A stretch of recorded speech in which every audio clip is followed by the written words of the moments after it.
नमस्कार. मी भाग्यश्री भाटक.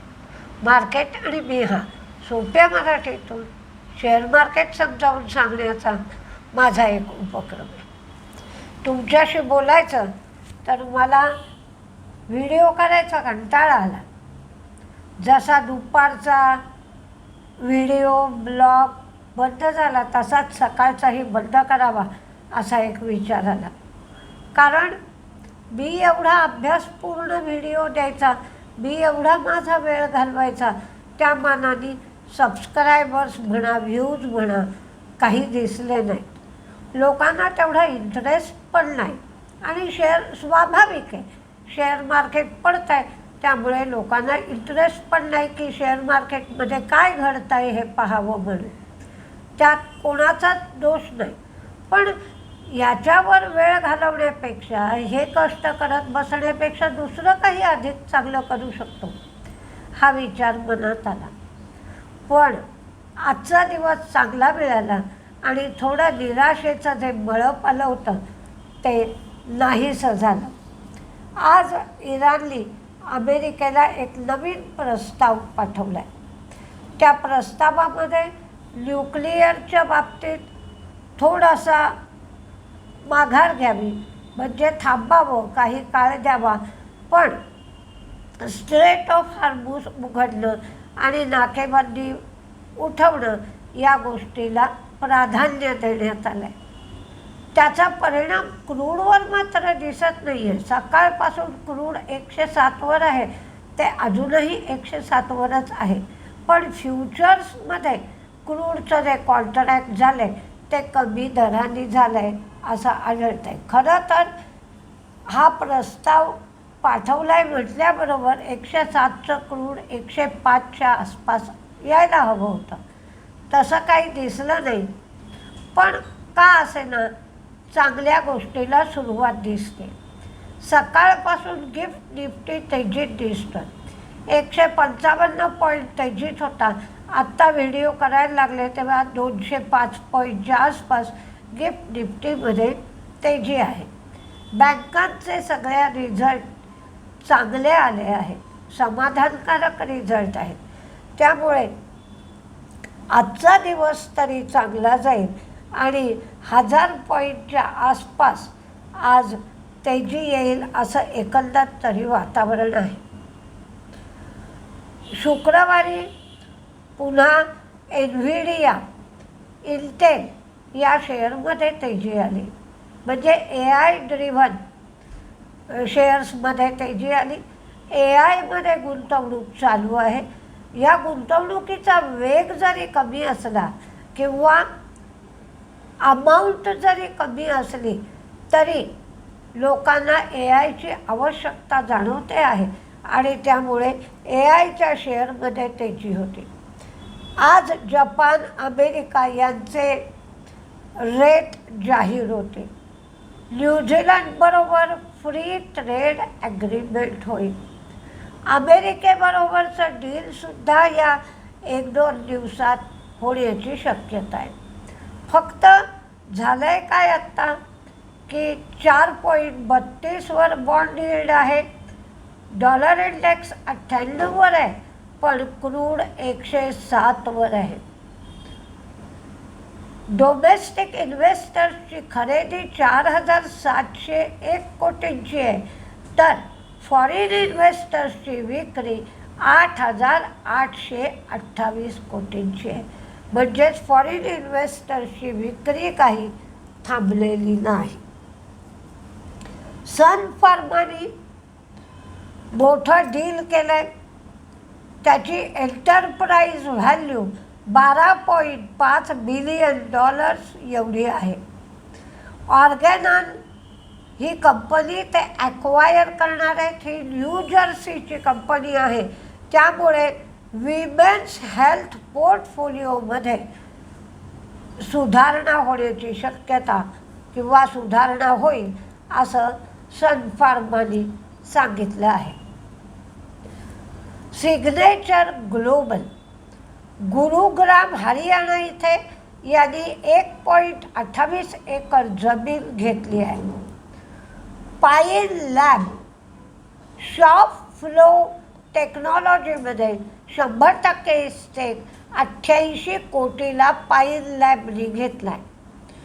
UPL म्हणजेच United phosphorus सिनोव्हामध्ये 86.7 billion dollars गुंतवून त्यांनी त्यांचा स्टेक 49.97 वरनं 55.81% वाढवणार असं सांगितलं.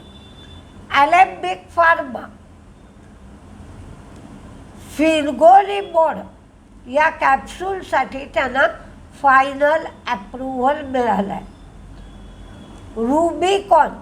रुबिकॉनच्या कॅनडा R&D फॅसिलिटीचं US FDAने इन्स्पेक्शन केलं. त्या इन्स्पेक्शनमध्ये कोणत्याही त्रुटी दाखवण्यात आल्या नाहीत आणि 483 फॉर्मसुद्धा इश्यू केला नाही. सुप्रीम पेट्रोचे प्रॉफिट्स वाढले, रेव्हेन्यू वाढले आणि मार्जिनही वाढलं. अतुल लिमिटेडचा रिझल्ट चांगला आला. तिन्ही गोष्टी वाढल्या. 30 रुपये डिव्हिडंड दिला.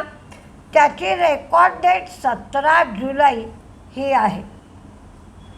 रिझर्व्ह बँकेने पेटीएमचं बँकिंग लायसन्स 24 एप्रिलपासून रद्द केलं. त्यामुळे पेटीएम बंदीत राहू शकतो. बलरामपूर चिनी लॅक्टोजिप्सम प्रोसेसिंग प्लांटसाठी 160 कोटीची ते गुंतवणूक करणार आहेत. Indian Hume pipe Maharashtra Krishna valley development कॉर्पोरेशनकडून 418 कोटीची ऑर्डर त्यांना मिळाली आहे. त्यामुळे इंडियन ह्यूम पाईप तेजीत राहू शकतो. सिटी युनियन बँक आज रिझल्टही देणार आहे. रिझल्ट बरोबर बोनस जाहीर होण्याची शक्यता आहे आणि सिटी युनियन बँकेने गुजरात, आंध्र प्रदेश, उत्तर प्रदेश, तामिळनाडू, वेस्ट बेंगॉल, कर्नाटका अशा ठिकाणी 9 शाखा उघडल्या आहेत. त्यांच्या एकंदर शाखा आता 987 झाल्या आहेत. म्हणून सिटी युनियन बँक तेजीत राहू शकते. विप्रो कॉग्सबर्ग डिजिटल बरोबर त्यांनी पार्टनरशिप केली आहे. NTPC green Khavda solar project 90 मेगावॅटचा त्यांनी सुरू केला आहे. फॅक्ट FACT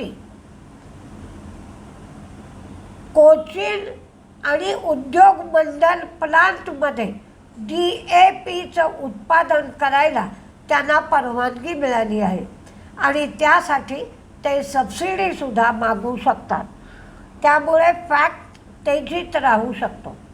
एरोफ्लेक्स मधुरा कंप्रेसरमधला उरलेला 49% स्टेक त्यांनी घेतला आहे. मास्टेक चेन्नई बिल्डिंग प्रॉपर्टी 60 कोटीला विकण्यासाठी त्यांनी MOU केला आहे. सनटेक रिॲलिटी तानिरिका इन्फ्रामध्ये 100% स्टेक ते 22 कोटी रुपयाला घेणार आहेत. आता काही रिझल्ट्स आहेत ते बघूया. SBFC फायनान्स प्रॉफिट वाढला, नेट इंटरेस्ट इन्कम वाढलं आणि NPA कमी झाले. लोढाने त्यांचं कर्ज कमी केलं आहे. 800 कोटी एवढं कर्ज त्यांनी कमी केलं आहे आणि लोढाचं प्रॉफिट वाढलं, रेव्हेन्यू वाढलं, मार्जिन वाढलं. 4 रुपये 25 पैसे डिव्हिडंड दिला. त्यामुळे लोढा तेजीत राहू शकतो. कॅन्फिना होम्स यांचं प्रॉफिट वाढलं, नेट इंटरेस्ट इन्कम वाढलं, 8 रुपये डिव्हिडंड दिला. तानला प्लॅटफॉर्म प्रॉफिट रेव्हेन्यू वाढलं, मार्जिन कमी झालं, 6 रुपये डिव्हिडंड. MRPLचं नुसतं इयर ऑन इयर बघितलं तर प्रॉफिट कमी, रेव्हेन्यू आणि मार्जिन वाढलं. आणि Q4च्या नुसार प्रॉफिट, रेव्हेन्यू, मार्जिन सगळंच कमी झालं. कमजोर रिझल्ट आहे. भन्साली इंजिनिअरिंग प्रॉफिट वाढलं, रेव्हेन्यू कमी झालं, मार्जिन वाढलं. L&T फायनान्स प्रॉफिट वाढलं, नेट इंटरेस्ट इन्कम वाढलं, ₹2.25 डिव्हिडंड दिला. जयस्वाल निको प्रॉफिट वाढलं, रेव्हेन्यू वाढलं, मार्जिन कमी झालं. Mahindra and Mahindra finance ₹7.50 dividend, 13 जुलै रेकॉर्ड डेट. प्रॉफिट वाढलं, नेट इंटरेस्ट इन्कम वाढलं, मार्जिनही वाढलं. इंडसइंड बँक यांचा रिझल्ट खूप छान आला आहे. जून 2024 नंतर प्रथमच यांनी ₹1.50 एवढा डिव्हिडंड दिला आहे. 26 जून रेकॉर्ड डेट आहे. इंडसइंड बँक तोट्यातून फायद्यात आली आहे. नेट इंटरेस्ट इन्कम वाढला आहे, NPA कमी झालेत, प्रोव्हिजन्सही कमी आहेत.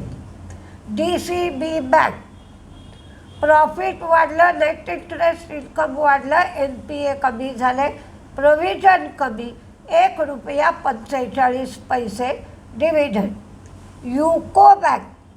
युको बँकेचंही तसंच प्रॉफिट वाढलं, नेट इंटरेस्ट इन्कम मात्र यांचं कमी झालं आहे, NPA दोन्ही कमी झाले. ॲव्हलटेन प्रॉफिट कमी, रेव्हेन्यू वाढलं, मार्जिन कमी झालं. झेन्सारनी ₹12.60 डिव्हिडंड दिला. प्रॉफिट वाढलं, रेव्हेन्यू वाढलं, मार्जिन कमी. श्रीराम फायनान्स प्रॉफिट वाढलं, नेट इंटरेस्ट इन्कम वाढलं, ॲसेट अंडर मॅनेजमेंट फ्लॅट राहिल्या. मी बघितल्याप्रमाणे ₹6 डिव्हिडंड आहे. अडाणी ग्रीन प्रॉफिट वाढलं, रेव्हेन्यू वाढलं, मार्जिन वाढलं. अदर इन्कम 225 कोटी आणि वन टाईम लॉस जो होता तो पूर्वी 166 कोटी होता, तो आता 108 कोटी झाला. म्हणजे वन टाईम लॉसही कमी झाला आणि अदर इन्कमही वाढलं. हिंदुस्तान झिंक ₹11 डिव्हिडंड दिला. 30 एप्रिल रेकॉर्ड डेट आहे. प्रॉफिट, रेव्हेन्यू, मार्जिन वाढलं.